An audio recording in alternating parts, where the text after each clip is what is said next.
Guidelines. प्रायोजक राजयोग paints. आनंद तुमचा, रंग आमचा.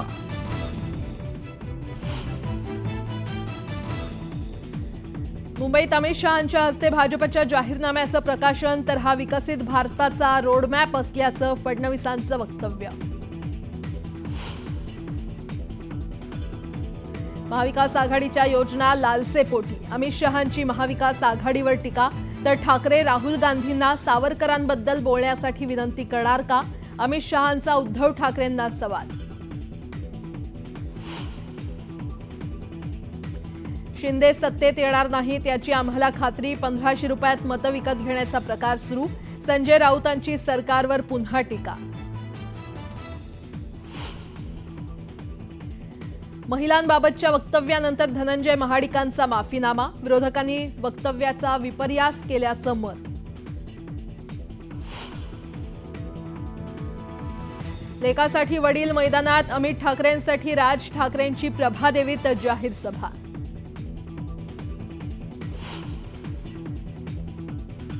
ज्याला पाडायचं त्याला पाडा, ज्यानं अन्याय केला त्याला सोडू नका. अंतरवाली सराटीत जरांगेंचा आक्रमक पवित्रा.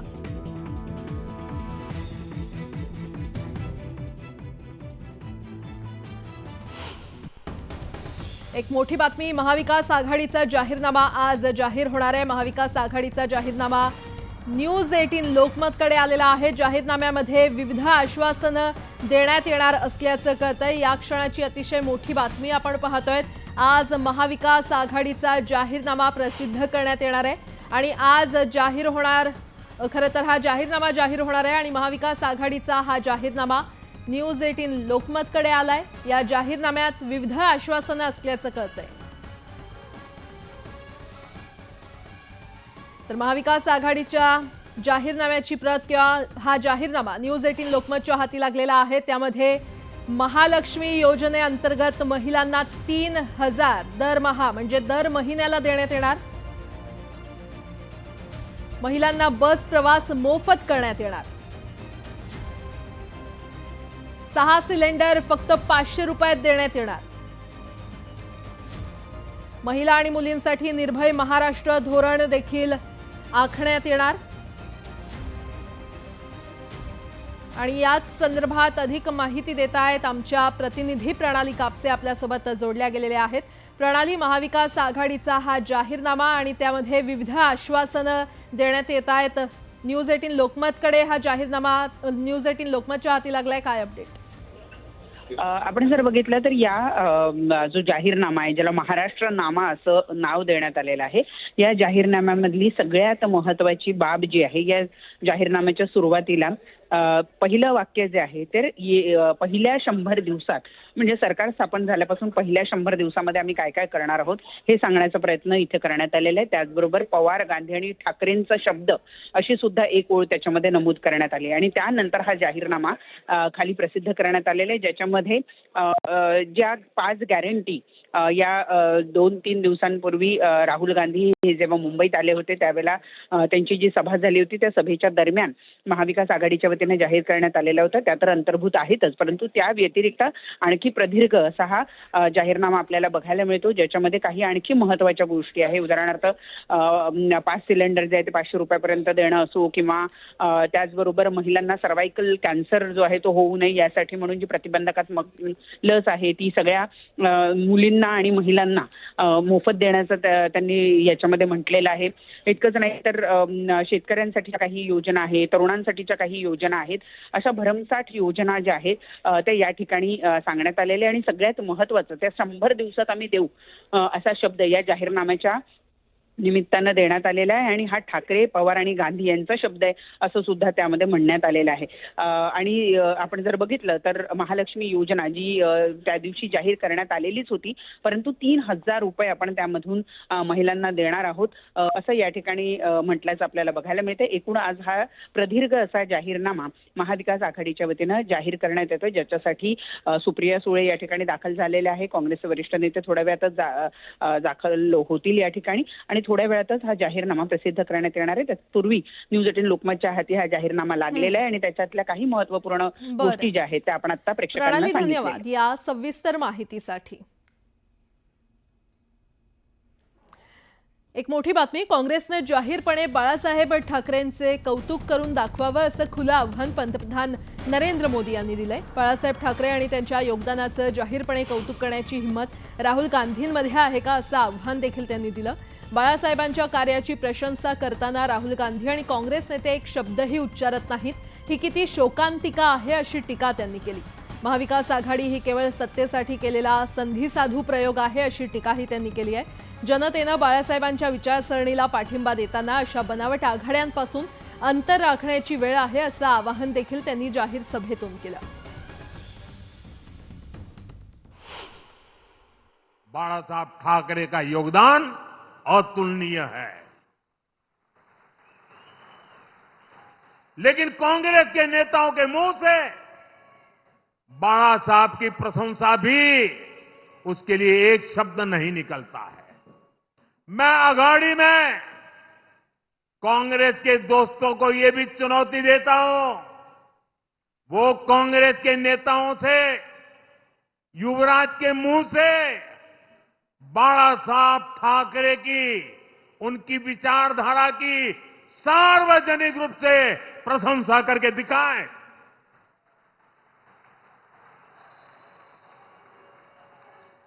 आज 8 नवंबर है.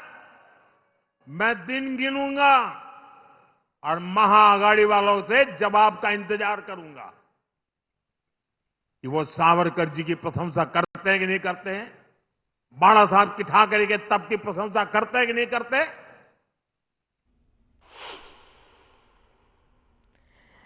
तर काँग्रेसनं जाहीरपणे बाळासाहेब ठाकरेंचं कौतुक करून दाखवावं असं खुलं आव्हान पंतप्रधान नरेंद्र मोदी यांनी दिलेलं आहे. बाळासाहेब ठाकरे आणि त्यांच्या योगदानाचं जाहीरपणे कौतुक करण्याची हिंमत राहुल गांधींमध्ये आहे का असं आव्हान देखील त्यांनी दिलं. बाळासाहेबांच्या कार्याची प्रशंसा करताना राहुल गांधी आणि काँग्रेस नेते एक शब्दही उच्चारत नाहीत. ही किती शोकांतिका आहे अशी टीका त्यांनी केली आहे. महाविकास आघाडी ही केवळ सत्तेसाठी केलेला संधीसाधू प्रयोग आहे अशीही टीका त्यांनी केली आहे. जनतेनं बाळासाहेबांच्या विचारसरणीला पाठिंबा देताना अशा बनावट आघाड्यांपासून अंतर राखण्याची वेळ आहे असं आवाहन त्यांनी जाहीर सभेतून केलंय. आणि यावरच अधिक बोलण्यासाठी आपल्यासोबत काँग्रेसचे सचिन सावंत आपल्यासोबत जोडले गेलेले आहेत. सचिनजी, न्यूज 18 लोकमतमध्ये आपलं स्वागत आहे. काँग्रेसनं जाहीरपणे बाळासाहेब ठाकरेंचं कौतुक करून दाखवावं किंवा राहुल गांधींमध्ये तशी हिंमत आहे का असं पंतप्रधान नरेंद्र मोदींनी म्हटलंय. आपली प्रतिक्रिया. कसं झालं की तथ्यहीन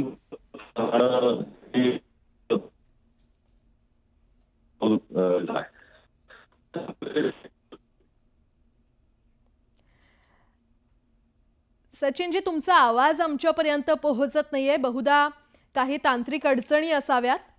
आपण प्रेक्षकांना ही मोठी बातमी सांगूयात. काँग्रेसनं जाहीरपणे बाळासाहेब ठाकरेंचं कौतुक करून दाखवावं असं खुलं आव्हान खरं तर पंतप्रधान नरेंद्र मोदी यांनी दिलेलं आहे. बाळासाहेब ठाकरे आणि त्यांच्या योगदानाचं जाहीरपणे कौतुक करण्याची हिंमत राहुल गांधींमध्ये आहे का असं आव्हान देखील त्यांनी दिलंय. बाळासाहेबांच्या कार्याची प्रशंसा करताना राहुल गांधी आणि काँग्रेस नेते एक शब्दही उच्चारत नाहीत. ही किती शोकांतिका आहे अशी टीका पंतप्रधान नरेंद्र मोदींनी केली आहे. जाहीरपणे बाळासाहेबांचं कौतुक करून दाखवा, ते बाळासाहेबांची प्रशंसा करत नाहीत असं पंतप्रधान नरेंद्र मोदी म्हटलेत. आणि यावरच अधिक बोलण्यासाठी शिवसेना उबाठाचे खासदार अरविंद सावंत आपल्यासोबत जोडले गेलेले आहेत. अरविंदजी, न्यूज 18 लोकमतमध्ये आपलं स्वागत आहे. काँग्रेसने जाहीरपणे बाळासाहेब ठाकरेंचं कौतुक करून दाखवावं किंवा तशी हिंमत राहुल गांधींमध्ये आहे का असं वक्तव्य केलंय पंतप्रधान नरेंद्र मोदींनी. आपली प्रतिक्रिया. मुळात माननीय नरेंद्र मोदी साहेबांच्या तरी ठाई बाळासाहेबांबद्दल आदर आहे का? त्यांना वाचवलं बाळासाहेबांनी. वंदनीय शिवसेना प्रमुख नसते तर आज माननीय नरेंद्र मोदीजी पंतप्रधान नसते. भारतीय जनता पक्षानं पक्षातून काढून टाकण्याची कारवाई करण्यात आलं होतं. आठवण पहा माननीय अटल बिहारी वाजपेयींचं वाक्य, राजधर्म का पालन हो. जे तेव्हाही राजधर्माचं पालन करत नव्हते, आजही राजधर्माचं ते पालन करत नाहीये. तरीही एक व्यक्ती म्हणून त्यांना जो समर्थन वंदनीय शिवसेना प्रमुखांनी भारतीय जनता पार्टीकडे शब्द टाकून दिलं, म्हणून गोव्याच्या त्यांच्या सेमिनारमध्ये त्यांना पक्षातून काढलं गेलं नाही. त्यांना वाचवलं बाळासाहेबांनी. हो, मग वंदनीय बाळासाहेबांचा एवढा आदर आहे तुम्हाला, मग त्या शिवसेना पक्षाची वाट लावण्याचं काम तुम्ही करताय ना.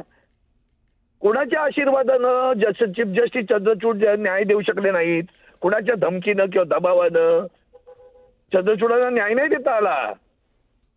2.5 वर्ष उलटून गेली हो त्यांच्या कारकिर्दीची, कुणाच्या दबावाखाली. आणि ते मुख्यमंत्र्यांचा शब्द आहे, महाशक्ती हमारे साथ आहे. हा वंदनीय शिवसेना प्रमुखांबद्दलचा आदर का? हा वंदनीय शिवसेना प्रमुखांचा आदर? जर आदर होता तर आदरणीय उद्धवजींना दिलेला शब्द परत पाळला असताना तरी आम्ही समजत असतो वंदनीय शिवसेना प्रमुखांबद्दलचा आदर. राहिला प्रश्न, आणखीन एक आठवण सांगतो. वंदनीय शिवसेना प्रमुख प्रणव मुखर्जी आणि शेखावत या दोनही राष्ट्रपती, महामहिम राष्ट्रपतींच्या उमेदवारांना पाठिंबा दिला होता, खुलेआम दिला होता. आणि त्याच्या पलीकडे सांगतो, जेव्हा आणीबाणीच्या काळात स्वर्गीय इंदिरा गांधीजीची भेट राजभवनात झाली, तेव्हा स्वर्गीय इंदिरा गांधींचं वंदनीय शिवसेना प्रमुखांबद्दलचा शब्द असेल, बाळासाहेब जी आपकी आवाज महाराष्ट्र के लिए नहीं देश के लिए चाहिए. हे कोणी म्हणालं? स्वर्गीय इंदिरा गांधीजी. तुम्ही नका शिकू, तुम्हाला भ्रमिष्ट, तुम्ही ट्विस्ट करण्यामध्ये मास्टर आहात. खोटं बोलण्यात तर तुमचा कोणी हात पकडू शकत नाही, जुमले करण्यात तुमचा हात पकडू शकत नाही. कशाला खोटे नाटे प्रचार करता? काय कर्तृत्व केलं, महाराष्ट्राचं भलं केलं ते सांगा आणि मतं मागा. हे कुठले तरी इतिहास भूगोल काढून बोलणार ना, तुम्हाला भूगोल आहे ना तुम्हाला इतिहास आहे. तुम्ही महाराष्ट्राबद्दलचे असं अवमान करत बोलू नका. ते सगळे आदर करतात म्हणून तर शिवसेनेबरोबर आहेत ना. वंदनीय शिवसेना प्रमुखांचा आदर केला नसता तर शिवसेना त्यांच्यासोबत केली असती का, किंवा ते शिवसेनेसोबत आले असते का? एवढा तरी प्रश्न मनाला विचारा. ठीक आहे अरविंदजी, तुमचा मुद्दा लक्षात आला. धन्यवाद या सविस्तर प्रतिक्रियेसाठी. तर पुन्हा एकदा सचिन सावंत देखील आपल्यासोबत जोडले गेलेले आहेत. सचिनजी, आपण ऐकलंच असेल की पंतप्रधान नरेंद्र मोदी यांनी म्हटलेलं आहे काँग्रेसनं जाहीरपणे बाळासाहेब ठाकरेंचं कौतुक करून दाखवावं, किंवा तशी हिंमत राहुल गांधींमध्ये आहे का, असा सवाल देखील त्यांनी केलाय. आपली प्रतिक्रिया. तथ्यहीन आणि म्हणजे कुठल्याही संदर्भहीन बोलत राहणं ही त्यांचा आता स्वभाव विशेष झालेला आहे. त्यामुळे त्यांच्या पक्षातले लोकही फार त्यांना सिरियसली घेत नाहीत दुर्दैवानं. आता प्रत्येक सभेमध्ये बॅकड्रॉपला बाळासाहेब ठाकरेंचा फोटो असतो, तर त्यांनी येऊन पाहावा. त्यांच्या प्रतिमेला हार घालूनच त्या ठिकाणी सभेची सुरुवात होत असते, हे देखील पाहावं. दुसरीकडे तुम्हाला जर बाळासाहेब ठाकरेंच्या बद्दल इतका आदर आहे तर त्यांचा पक्ष तुम्ही का फोडलात याचं उत्तर द्यावं ना. तुम्हीच ती महाशक्ती होतात ना. तुमच्याच आशीर्वादानं या पक्षाची 2 शकलं करण्यात आली, त्यांच्या विचारांचा पक्ष फोडण्यात आला, याचं पाप तर तुमच्यावरच आहे ना. त्यामुळे मोदीजींनी आता स्वतःचं आत्मचिंतन करण्याची आवश्यकता आहे, दुसऱ्याला त्या ठिकाणी तत्वज्ञान शिकू नये. बरं, त्यांनी महाविकास आघाडी ही केवळ सत्तेसाठी केलेला संधीसाधू प्रयोग आहे असं देखील म्हटलंय. आता ज्यांना 70,000 कोटी रुपयाचे तुम्ही भ्रष्टाचाराचे आरोप करता आणि ते 5 दिवसामध्ये टुणकन उडी मारून तुमच्या बरोबर बसतात, त्यामुळे तुमचे फार त्याला तात्विक आधार आहे, फार वैचारिक आधार आहे, फार नैतिक आधार आहे, असं तुमचं म्हणणं आहे का? महायुतीचा हा संपूर्ण जो काही संकल्प तुम्ही सोडला होता तो महाराष्ट्राची वाट लावण्याकरता, महाराष्ट्राचं सांस्कृतिक, महाराष्ट्राचं राजकीय अधपतन करण्याकरता केला होता आणि त्याचं सगळं पातक हे तुमचं आहे. त्यामुळे महाविकास आघाडी ही तुमच्या या लोकशाहीवरच्या संकटाला त्या ठिकाणी निराकरण करण्याकरता, त्याचा सामना करण्याकरता एकत्र आलेली आहे. आमच्यात वैचारिक मतभेद जरूर आहेत, परंतु जोपर्यंत भारतीय जनता पक्षाचं सावट या देशाच्या लोकशाहीवर आहे तोपर्यंत आम्ही एकत्र राहू. बरं सचिनजी, धन्यवाद न्यूज 18 लोकमतशी संवाद साधण्यासाठी. तर